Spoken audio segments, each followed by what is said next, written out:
जय माता की। आप सभी का हमारे YouTube चैनल जय माता की एक प्रार्थना में हार्दिक अभिनंदन है। आज हम श्री विष्णु महापुराण कथा की कड़ी में चौथे स्कंद को शुरू करेंगे।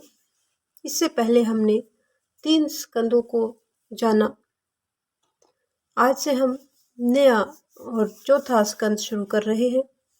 इसका पहला अध्याय आज हम करेंगे। पहले अध्याय में है वैवस्वत मनु के वंश का वृत्तांत।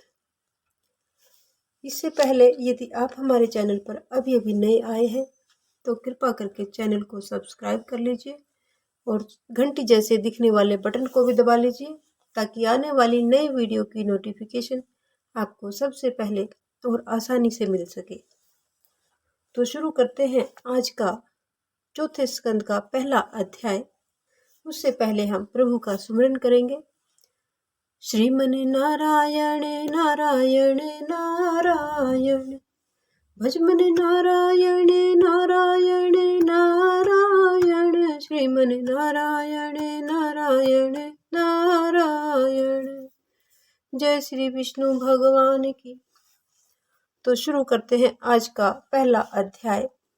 इसमें श्री मैत्रेय जी बोले कि हे भगवान, आपने वर्ण धर्म और आश्रम धर्मों की व्याख्या कर दी है। यानी पीछे के जो 3 स्कंद हमने पढ़े हैं उन 3 स्कंदों में धर्म वर्ण और आश्रम धर्मों की व्याख्या की गई थी। अब मेरी इच्छा राजवंशों का विवरण सुनने की है, अतः आप उनका वर्णन कीजिए। इस पर श्री पराशर जी बोले कि हे मैत्रेय, अब मैं तुम्हें अनेकों यज्ञ करने वाले शूरवीर और धैर्यशाली राजाओं से सुशोभित इस मनुवंश को सुनाता हूँ, जिसके आदि पुरुष श्री ब्रह्मा जी हैं। हे मैत्रेय, अपने वंश के समस्त पापों को नाश करने के लिए इस वंश परंपरा की कथा को सुनो।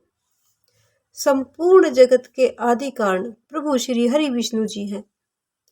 वे अनादि तथा ऋक् साम यजु स्वरूप है। उन ब्रह्मा रूप प्रभु श्री हरि विष्णु जी के मूर्त रूप ब्रह्मांड में हिरण्यगर्भ भगवान ब्रह्मा जी सर्वप्रथम प्रकट हुए। ब्रह्मा जी के दाएं अंगूठे से दक्ष प्रजापति प्रकट हुए। दक्ष से अदिति प्रकट हुई तथा अदिति से विवस्वान और विवस्वान के मनु का जन्म हुआ। मनु के इक्ष्वाकु, नृग, धृष्ट, शर्याति, नरिश्यंत, प्रांशु, नाभाग, दिष्ट, करुष और पृषद नामक 10 पुत्र हुए। मुने ने पुत्र कामना की इच्छा से मित्रा वरुण नामक 2 देवताओं के यज्ञ का अनुष्ठान किया, किंतु इसके विपरीत हुआ और विपरीत संकल्प से यज्ञ में विपर्य हो जाने से उनके ईला नाम की कन्या उत्पन्न हुई। हे मैत्रेय, मित्रा वरुण देवताओं के देवगणों की कृपा से वह ईला ही मनु का सुदुम्न नामक पुत्र बनी। फिर महादेव भगवान शंकर जी के क्रोध कोप प्रयुक्त शाप से वह स्त्री बनकर चंद्रमा के पुत्र वधु के आश्रम के पास घूमने लगी। बुध ने अनुरक्त होकर उस स्त्री से पुरखा नामक एक पुत्र उत्पन्न किया। पुरखा के जन्म के अनंतर भी परम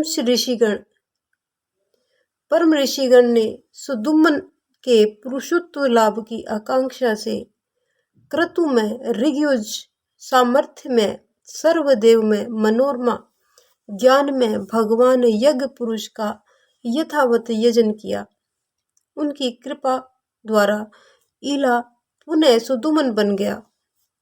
सुदुमन के 3 पुत्र उत्पन्न हुए, उत्कल, गय और विनीत। पहले नारी होने के कारण सुदुमन को राजगद्दी नहीं मिली थी। जब वह पुरुष बन गया तो वशिष्ठ जी के कहने पर उनके पिता ने उन्हें परविष्ठान नामक नगर दे दिया। वहीं उन्होंने पुरूरवा को भी दे दिया। इसके पश्चात पुरूरवा की संतान समस्त दिशाओं में फैले हुए क्षत्रिय गण बनी। मनु का पृषग्र नामक पुत्र गुरु की गाय का वध करने के कारण से शूद्र बन गया।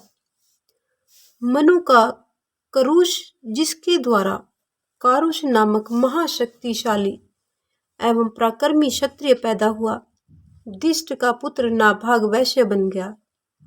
उससे बलंधन नामक पुत्र पैदा हुआ।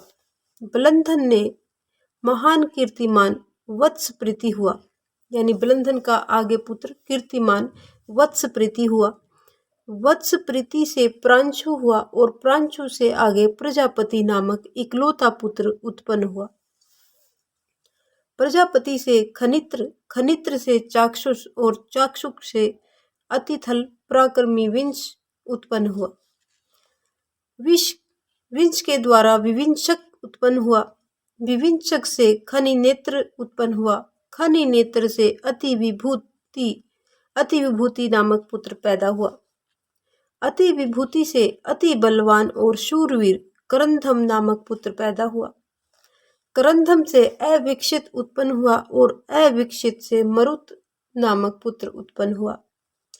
मरुत का जैसा यज्ञ हुआ वैसा इस पृथ्वी पर और किसी का हुआ है, जिसकी समस्त याज्ञिक वस्तुएं स्वर्ण में और सुंदर थी। उस यज्ञ में इंद्र सोमरस से और ब्राह्मण दक्षिणा से पूर्णतः तृप्त हो गए थे। उस मरुत के नरिष्यंत नामक पुत्र उत्पन्न हुआ तथा नरिष्यंत के दम और दम के राजवर्धन नामक उत्पन्न हुआ। राजवर्धन से सुवृद्धि का जन्म हुआ। सुवृद्धि से केवल और केवल से सुघृति का जन्म हुआ। सुघृति से नर की उत्पत्ति हुई। नर से चंद्र और चंद्र से केवल उत्पन्न हुआ, यानी नर से चंद्र की उत्पत्ति हुई और चंद्र का पुत्र हुआ केवल।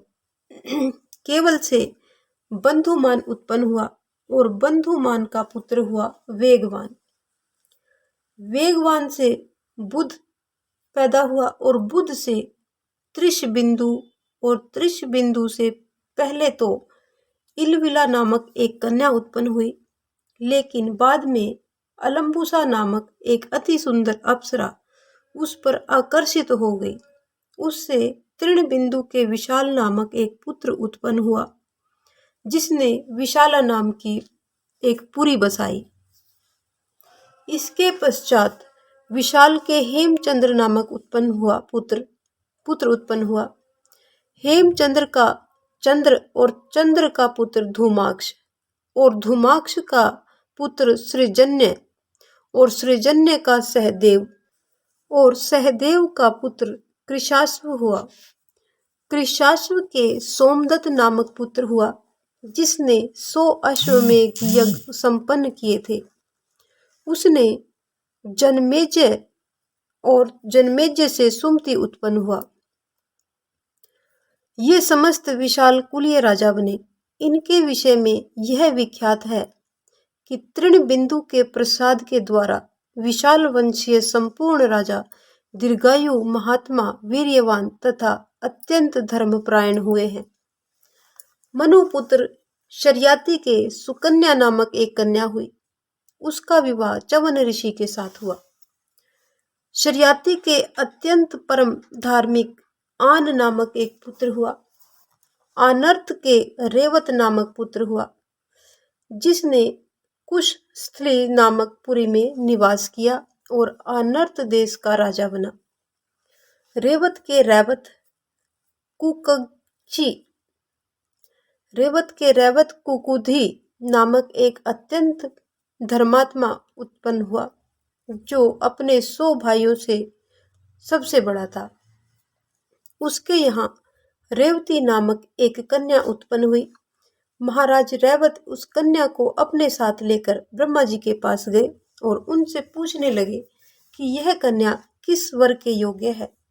उस समय ब्रह्मपुरी में ब्रह्मा जी के पास हाहा और हुहु नाम के 2 गंधर्व अतितान नामक दिव्य गान गा रहे थे। उस गान को सुनते सुनते ही रैवत जी को अनेकों युगों के परिवर्तन काल तक ठहरने पर भी उन्हें केवल एक मुहूर्त ही बीता हुआ मालूम हुआ। गाना समाप्त होते ही रैवत जी ने ब्रह्मा जी को प्रणाम करके उनसे अपनी कन्या के योग्य वर को पूछा। ब्रह्मा जी ने कहा कि तुम्हें जो वर ठीक लगे हो उन्हें बताओ। तब उन्होंने ब्रह्मा जी को फिर से प्रणाम करके उनके सामने अनेकों वीरों के नाम लिए और बोले कि इनमें से कौन सा वर आपको पसंद है जिसे मैं अपनी कन्या को दूं। राजा रैवत की बात को सुनकर ब्रह्मा जी मुस्कुराते हुए बोले कि तुमको जो वर अच्छे लगे हैं उनमें से तो अब पृथ्वी पर पुत्र पौत्र आदि की संतान भी नहीं है, क्योंकि तुम्हें यह गंधर्वों का गान सुनते सुनते अनेक चतुर्युग बीत चुके हैं। इस समय पृथ्वी पर 28वें मनु का चतुर्युग प्राय समाप्त हो चुका है तथा कलयुग आरंभ होने जा रहा है। अब तुम अकेले ही रह गए हो, इसलिए इस कन्या को किसी अन्य वर को दे दो। इतने समय में तुम्हारे पुत्र मित्र कलत्र मंत्री भाई बंधु सेना एवं कोष आदि भी सब नष्ट हो चुके हैं। तब राजा रैवत भयभीत होकर ब्रह्मा जी को पुनः प्रणाम करके बोले कि हे प्रभु, यदि अब ऐसी बात है तो अब मैं इस कन्या को किसको दूं। तब स्वर्गलोक गुरु भगवान कमल योनि अपना सिर झुकाए हाथ जोड़कर बोले कि श्री ब्रह्मा जी ने कहा कि जिस अजन्मा सर्वमय विधाता परमेश्वर का आदि मध्य अंत स्वरूप स्वभाव और सार हम नहीं जान पाते, जो जन्म मरण से भी परे है, जो सनातन और सर्वदा एक रूप है तथा जो नाम और रूप से रहित है, जिसकी दया के द्वारा मैं प्रजापति बना हूँ, जिसके क्रोध से उत्पन्न हुआ रुद्र सृष्टि का अंत करता है तथा जिस परमात्मा के मध्य में जगत स्थितिकारी श्री विष्णु रूप पुरुष प्रादुर्भाव हुआ, जो मेरा रूप बनकर संसार की रचना करता है। जगत की स्थिति के समय जो पुरुष स्वरूप है और जो अपने रुद्र रूप के द्वारा समस्त संसार को भक्षण कर जाता है तथा अपने अनंत रूप के द्वारा समस्त संसार को धारण करता है। इंद्र रूप से जगत का पालन करता है और सूर्य तथा चंद्र रूप होकर समस्त अंधकार का नाश करता है, जो श्वास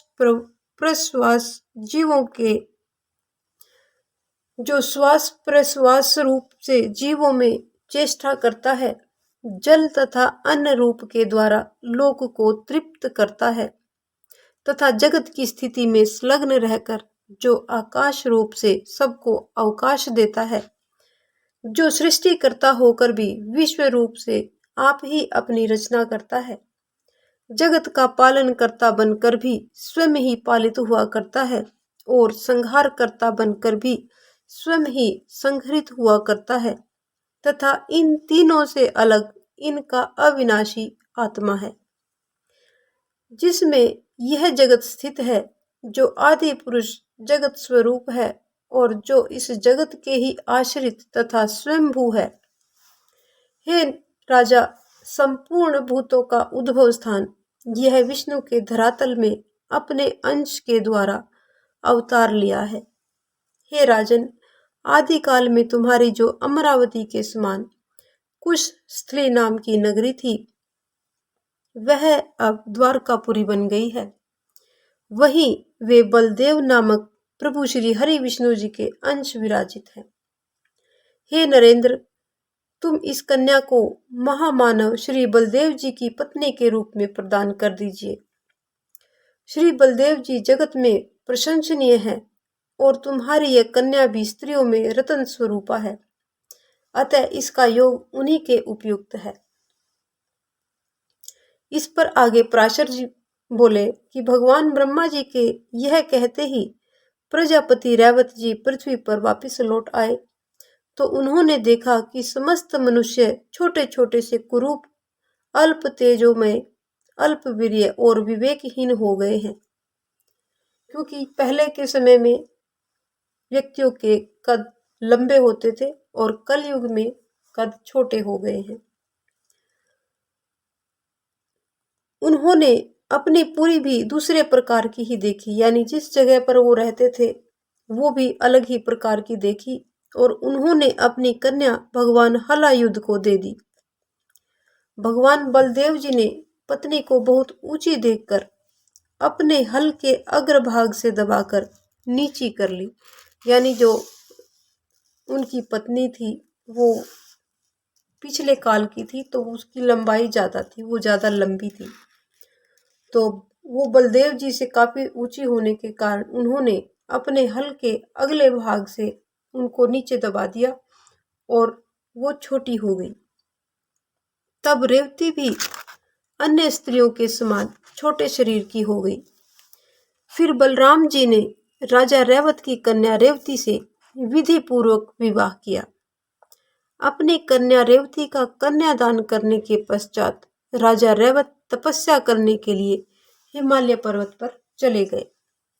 तो ये था श्री विष्णु महापुराण कथा का चौथे स्कंद का पहला अध्याय, जिसमें सभी राजाओं के और उनके आगे कुल पुत्रों के नाम, मनु के वंश का पूरा वृत्तांत इसमें दिया गया है। तो ये आज का हमारा अध्याय यहीं पर संपन्न होता है। अगले अध्याय, दूसरे अध्याय में हम इक्ष्वाकु के कुल के वर्णन और सौरभी के चरित्र के बारे में जानेंगे। इसके लिए हम अपने अगले अध्याय, अपनी अगली वीडियो में आपसे मिलेंगे।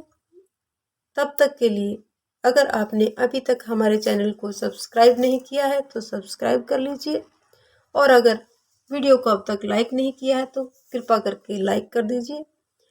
इस प्रकार की और भी अन्य धार्मिक रोचक कथा कहानियों को जानने सुनने के लिए हमारे चैनल को लाइक करें, सब्सक्राइब करें और अपने मित्रों और प्रियजनों में आगे भी शेयर करते रहें। जय माता की।